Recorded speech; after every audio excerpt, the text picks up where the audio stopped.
বন্ধুরা, আজ তৈরি করেছি সুস্বাদু উপকারী বিট ভর্তা। এটা শরীরের যেমন রক্ত বাড়ায়, যাদের রক্ত কম আছে তাদের কিন্তু এই বিট ভর্তা, বিট যেভাবেই হোক খাওয়া ভীষণ জরুরি। আর আগে তো যেমন শীতকালে শুধু আমরা হয়তো শীতকালের দিকেই বিটটা বেশি খেয়ে থাকি, কিন্তু বাজারে কিন্তু সবসময় বিটটা পাওয়া যায় কম বেশি। যাদের শরীরে রক্ত কম আছে বা এরকম বাচ্চাদের ক্ষেত্রে বিশেষ করে এটা কিন্তু খাওয়ার ভীষণ দরকার, উপকার, শরীরে ভীষণ উপকার। তার জন্য দেখো বন্ধুরা, আমি নিয়ে নিচ্ছি দুটো একটু বড়ো সাইজেরই বিট নিয়েছি। আমার দুটো, ওই জন্য দুটোতেই হয়ে যাবে, আমার যতটা লাগবে সেরকমভাবে নিয়ে নিয়েছি দুটো বিট। আর আমি নিয়েছি এরকম করে ছোটো সাইজের পেঁয়াজ চারটে, আর একটু রসুন, আর একটু ঝালের জন্য কাঁচা লঙ্কা নিয়েছি। যে যেরকম ঝাল খাবে সেরকমভাবে তোমরা লঙ্কাটা নিয়ে নিও। আর এখানে আমি বিটগুলোকে প্রথমে ছুলে নেব, বিটের গাটা ছুলে নেব। আসলে বন্ধুরা, আমার মেয়ে এরকম বিট খেতে চায় না একদম। কেন বলো তো? এরকম ওই যে রক্তের মতন লাল দেখায়, এইটা দেখলে পরে ও খেতে চায় না। কিন্তু এটা যে খাওয়া কত উপকার ওকে বললে পরেও বুঝতে চায় না। কিন্তু খাওয়ার সময় যদি এরকম বেশ ভর্তা বাটা এরকম কিছু করে দিলে কিন্তু খুব সুন্দর খেয়ে নেয়, তখন কিন্তু খেয়ে নেবে। কিন্তু দেখলে খেতে চাইবে না, এই লাল লাল হয়ে থাকে। কিন্তু লাল শাক, যেটা লাল নোটে শাক, সেটা কিন্তু খাবে, তখন কিন্তু বায়না করে না। এই বিট বাটা, বিট দেখলে পরেও বিটের স্যালাড যদি করে দিই, ও বিট দেখলে পরে খেতে চায় না। যাই হোক, এটা তো খাওয়া এতটাই উপকার, আমি তো জোর করে সবই খাওয়াবো।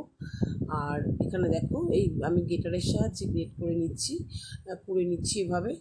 আমার মনে হয় অনেকেই এটা মিক্সিতে পেস্ট করে নেয়, কিন্তু এরকমভাবে গ্রেট করে নিলে একদম নরম হয়ে পড়ছে। এটা কিন্তু আর পেস্ট করার আলাদাভাবে প্রয়োজন হয়তো হবে না, কারণ মিক্সিতে দিলে পরে আবার একটু জল দিয়ে পেস্ট করতে হবে, সেটা আবার একটু পাতলা হয়ে যাবে, সেটাকে আবার টানাতে সময় লাগবে। দেখো একদম জুসি নরম হয়ে কিন্তু এটা কোরানো হয়েছে। তা এটাকে কড়াইতে দিয়ে নাড়লেই একেবারে কিন্তু বাটার মতন পুরো মিহি হয়ে যাবে। তাই আমি কিন্তু আর মিক্সিতে দিয়ে পেস্ট করলাম না। এর সঙ্গে তো পেঁয়াজগুলো নিয়েছি, দেখলে পেঁয়াজ আর রসুন যে নিয়েছি, সেই পেঁয়াজ আর রসুনটাকে এরকম পুড়ে নিয়েছি, আর পেঁয়াজটা কুচিয়ে নিয়েছি, আর তার সঙ্গে কাঁচা লঙ্কাটাও কুচিয়ে নিয়েছি। যেরকম ঝাল খাও তোমরা সেই বুঝে তোমরা ঝালটাকে কম বেশি করে নিও। আর এরকমভাবে আমি ছোটো পেঁয়াজ চারটে কুচিয়ে নিয়েছি। চাইলে তোমরা পেঁয়াজ নাও দিতে পারো, অনেকে যারা নিরামিষ খাও তারা কিন্তু পেঁয়াজ রসুন ছাড়াও কিন্তু এটা করতে পারো, তাতেও কিন্তু এটা খুবই স্বাদ লাগবে। আর এবার কড়াইতে দেখো, সর্ষের তেলেই আমি এটা করছি, যেহেতু বাটা বা ভর্তা হবে, সর্ষের তেলেই করছি।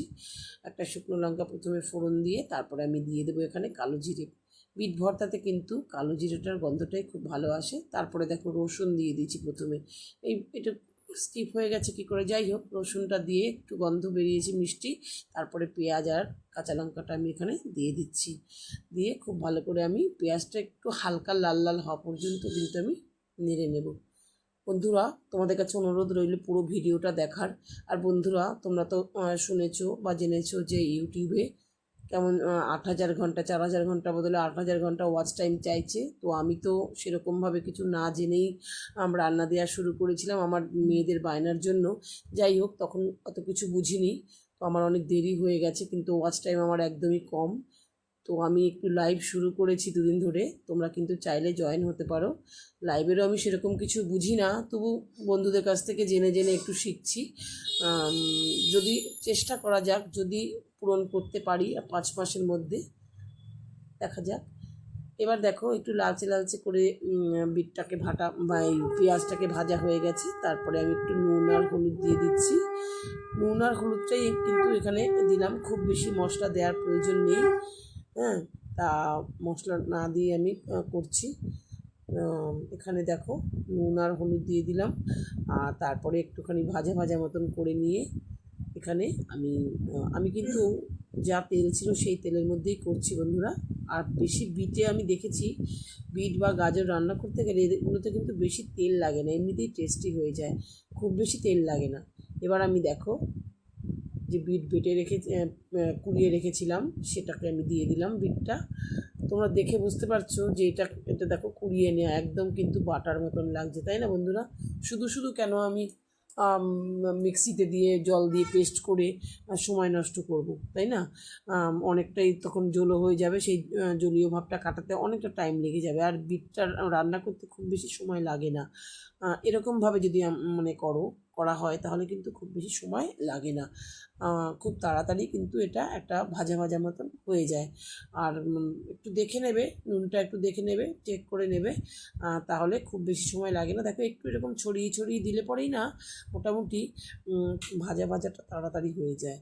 তারপরে আমি এখানে দেখো শেষ পর্যন্ত এরপরে আমি কি দেই সেটা তোমরা দেখো, যদিও একদমই মশলা ছাড়াই বলতে গেলে রান্না, তবুও আমি এখানে এরপরে আমি কি দিচ্ছি তোমরা সেটা দেখতে থাকো, তাহলে বুঝতে পারবে। এখানে আমি আর কিছু জিনিস দেব, একদম দেখো বেশ অনেকটাই মাখো মাখো টাইপের হয়ে গেছে, ভাজা ভাজা মতন হয়ে এসছে।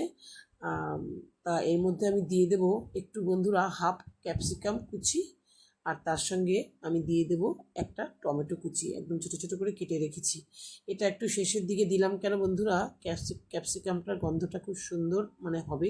আর আমি একটু আরেকটু ভেজে নিচ্ছি এই ক্যাপসিকাম আর টমেটোর সঙ্গে, টমেটোটা একটু নরম হয়ে যাবে, ক্যাপসিকামটা একটুখানি কালারটা চেঞ্জ হয়ে একটু ভাজা ভাজা হবে। ক্যাপসিকামটা পরে দিলে তো বন্ধুরা জানো যে ক্যাপসিকামের গন্ধটা কিন্তু আগে দিলে পরে খুব একটা ভালো মানে গলে গেলে ভালো লাগে না, একটু এরকম একটু পরে দিলে পরেই ক্যাপসিকামের গন্ধটাও থাকে আর একটু ক্রাঞ্চি ভাবটা থাকে, ভালো লাগে খেতে।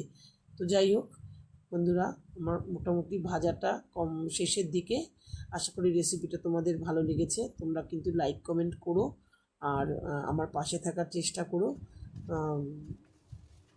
সকলকে অনেক অনেক ধন্যবাদ জানাই আমার ভিডিও দেখার জন্য। দেখা হবে তোমাদের সঙ্গে পরবর্তী ভিডিওতে, ততক্ষণ পর্যন্ত তোমাদের সকলকে অনেক অনেক ধন্যবাদ ও ভালোবাসা জানাই। তোমরা সকলে ভালো থেকো, সুস্থ থেকো।